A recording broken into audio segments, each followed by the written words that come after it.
Chapitre 9. Retour à Pic-Tordu. En effet, il se fit un retour vers Flochardey. En province, on n'aime pas les situations douteuses. Et d'ailleurs, en face d'une faillite possible, presque tout le monde s'alarme, parce que presque tout le monde s'y trouve plus ou moins compromis.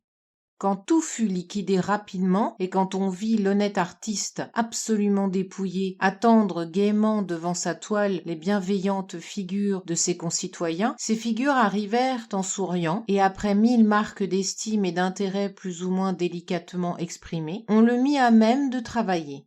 Près de lui, Diane à son chevalet attendait avec calme et résolution qu'on lui amenât les enfants de ces messieurs et de ces dames. Elle avait déclaré choisir cette spécialité pour ne pas aller sur les brisées de son père.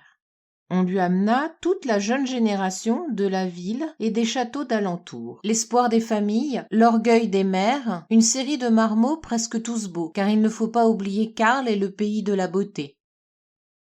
Diane montra un aplomb extraordinaire, mais c'était un rôle que la pauvre enfant jouait par devoir. Au fond, elle se croyait trop ignorante pour bien faire, et invoquait encore, toute grande personne qu'elle était, l'assistance miraculeuse de sa mère, la belle muse, car ces deux types n'en faisaient plus qu'un dans sa pensée.